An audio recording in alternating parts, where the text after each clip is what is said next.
The mind is the architect of our existence, shaping not only how we perceive the world but also how we engage with it. To prioritize mental health is to honor this most sacred part of ourselves, ensuring that it remains resilient, clear, and aligned with virtue. In this, we fulfill both our duty to ourselves and to the broader community, for a well-ordered mind radiates peace to all it touches. First, let us recognize that mental health is not a matter of indulgence but of necessity. The Stoics remind us that the soul, or the rational mind, is the ruling part of our being. It is here that decisions are made, perceptions are interpreted, and emotions are moderated. If the mind falters, the harmony of our lives collapses. Neglecting mental health is akin to neglecting the foundations of a home. Sooner or later, the entire structure is at risk. To care for the mind, one must first become aware of what threatens it. Modern life is often overwhelming, filled with noise and demands that pull us in countless directions. The mind becomes cluttered, much like a room filled with unnecessary objects. Regularly declutter your thoughts, reflect on what truly matters, and discard what does not serve your growth. Journaling, meditating, or simply sitting in quiet contemplation can be tools for this inward housekeeping. Another danger to the mind is the unchecked reign of emotions. Fear, anger, and despair, when left unexamined, cloud judgment and consume energy. The Stoics teach that emotions are not to be repressed but understood. They are signals, not masters.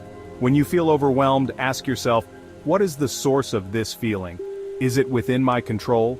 By distinguishing between what you can influence and what you cannot, you release yourself from the tyranny of unnecessary worry. Equally important is the company you keep. The mind absorbs the energies of those around it, much like a sponge absorbs water. Seek companions who elevate your thoughts, encourage virtue, and inspire calm. Avoid those who sow discord or indulge in trivialities. If solitude is what best nurtures your mind, embrace it as a time for self-realignment and growth. Physical health is deeply intertwined with mental well-being. The body is the vessel through which the mind operates. Neglecting one is to harm the other. Proper rest, nutrition, and movement are acts of respect for the mind's needs. When your body thrives, your mind finds it easier to focus, reason, and maintain equilibrium. Moreover, do not underestimate the importance of aligning your actions with your values. Inner conflict arises when we act against what we know to be right. To live virtuously is to live without regret. Make choices that honor your principles, and you will find peace within yourself, no matter the external circumstances. In the face of life's inevitable struggles, it is vital to cultivate resilience. Hardships will come, as they are part of the human condition. Yet the mind, like a muscle, grows stronger with each trial it endures. View difficulties not as punishments but as opportunities to practice patience, courage, and wisdom. Remember, the Stoic sage finds strength not in the absence of adversity, but in their ability to remain steadfast amid the storm. Finally, give yourself grace. The pursuit of mental health is not a straight path but a winding journey. There will be days when your mind feels burdened and your spirit weary. On these days, do not chastise yourself. Instead, offer compassion as you would to a dear friend.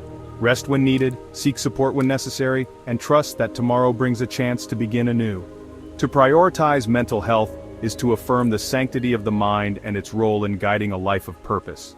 It is not a sign of weakness but of strength, an acknowledgement of what truly sustains us.